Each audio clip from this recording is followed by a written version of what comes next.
এইভাবে রাজপথে আসলে সমাধান হয়ে যাবে? আমার পাল্টা প্রশ্ন যে রাজপথে আসলে কি সমাধান হয়ে যাবে?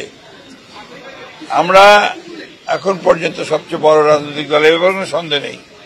আমরা কিন্তু এখন পর্যন্ত কোনো ইস্যুতে এই আফটার দিস চেঞ্জ, এই পরিবর্তনের পরে কিন্তু আমরা কোনো ইস্যুতেই রাজপথে আসি। আমরা আলোচনার মাধ্যমেই সমস্ত কিছু সমাধান করতে চাচ্ছি। আমার বিশ্বাস এটা আলোচনার মাধ্যমে শেষ হবে। আমি মনে করি এটা কোনো প্রয়োজন ছিল না, কারণ আলোচনা তো শেষ হয়নি এখনো। আলোচনা চলছিল, আলোচনা চলা অবস্থায় এই ধরনের কর্মসূচির অর্থই হচ্ছে যে একটা অহেতুক একটা চাপ সৃষ্টি করা, যেটা আমি মনে করি যে গণতন্ত্রের জন্য শুভ নয় এবং সঠিক সিদ্ধান্ত নেওয়ার ব্যাপারেও শুভ নয়। না, কেন আমরা বারবারই বলেছি তো, পিয়ারের ব্যাপারে আমাদের অবস্থান থেকে অত্যন্ত পরিষ্কার। আমরা পিয়ারের পক্ষে নই, কারণ আমরা মনে করি যে বাংলাদেশের পিয়ারের কোনো প্রয়োজনীয়তা নাই। RICL TMX, যুগের পর যুগ স্থাপনা থাকে মজবুত। জুলাই সনদে তো চলছে, জুলাই সনদে আলোচনা চলছে, অনেকগুলো বিষয়ে আমরা একমত হয়েছি। সেই বিষয়গুলো নিয়ে সামনে আসলেই হয়।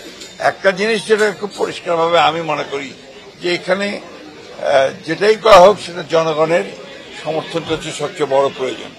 জনগণের সমর্থন আসে নির্বাচনের মধ্য দিয়ে, যে পার্লামেন্ট আসে সেই পার্লামেন্টের মধ্যে সেটা আসে, এবং পার্লামেন্ট রাইট, সে সংবিধান পরিবর্তন করতে পারবে, সংবিধানের অ্যামেন্ডমেন্ট করতে পারবে, সেটা তো সেখানেই সম্ভব।